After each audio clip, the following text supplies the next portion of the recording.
स्त्री के साथ हुए दुराचार का दंड भोग रहा है ये वन।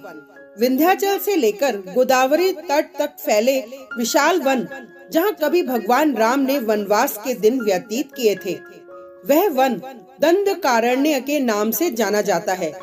इस वन का नाम दंडकारण्य कैसे हुआ, इसकी एक अजब गजब कथा वाल्मीकि रामायण में मिलती है। इस कथा में बताया गया है कि एक राजा ने अपने ही गुरु की कन्या से दुराचार किया। गुरु ने अपने शिष्य को ऐसा दंड दिया जिसका गवाह ये क्षेत्र बन गया और ये दंडकारण्य कहलाया। इसकी पौराणिक कथा इस प्रकार है।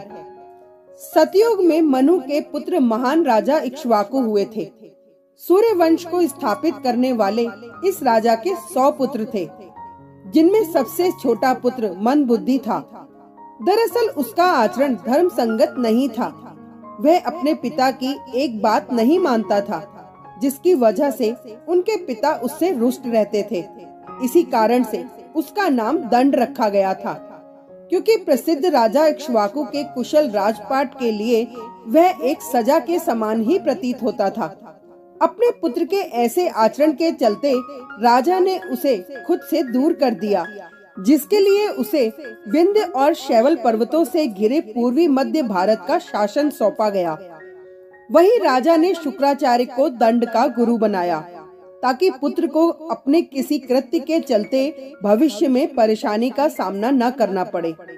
उसी दौरान अपने राज्य मधुमंता में स्थित गुरु शुक्राचार्य के आश्रम जाकर दंड ने शास्त्रों का अध्ययन करने का निर्णय लिया। उस सुंदर आश्रम में गुरु की रूपमती कन्या अर्जा भी रहा करती थी। एक दिन दंड की कुदृष्टि उस पर पड़ गई और मर्यादा को भूलकर उसके साथ दुराचार कर बैठा। जब अर्जा ने अपने पिता को पूरी घटना बताई तो अपनी पुत्री की दशा देखकर गुरु शुक्राचार्य क्रोधित हो गए। अब तक आश्रम में एक अच्छे और अनुशासित छात्र के तौर पर शास्त्रों का अध्यापन कर रहे दंड को गुरु ने यह शाप दे डाला कि अगले 7 दिनों के भीतर उसका सारा राजपाट सहित नाश हो जाएगा। यहाँ तक कि उसके राज्य से 100 कोस दूर तक शाप के प्रभाव से शमशान सा नजारा दिखेगा, जहाँ किसी भी जीवित जीव जंतु का कोई चिन्ह शेष नहीं बचेगा।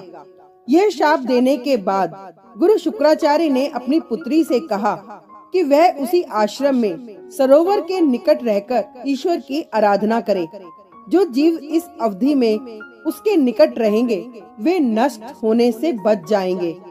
और इस तरह महान सूर्यवंशी राजा इक्ष्वाकु के पुत्र दंड का सामूल नाश हो गया। जिस राज्य में कभी सुख संपन्नता की धारा बहा करती थी, वहाँ 7 दिनों के बाद शमशान जैसा सन्नाटा पसर गया, जहाँ कुछ समय पश्चात ऐसा घना जंगल उत्पन्न हुआ जिसके भीतर सूर्य भी प्रवेश नहीं कर सकता है।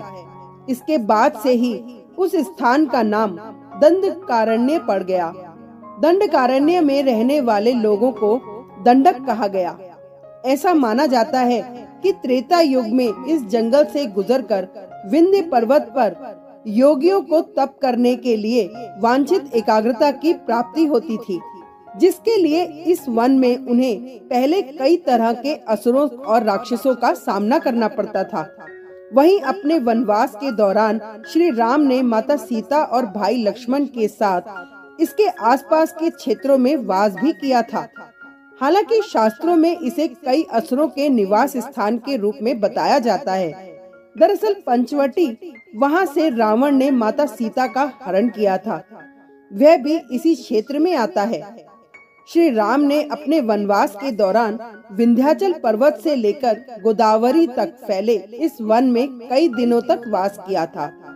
लगभग 93,000 वर्ग किलोमीटर में फैले इस वन में आज छत्तीसगढ़, उड़ीसा और आंध्र प्रदेश राज्यों के हिस्से शामिल हैं।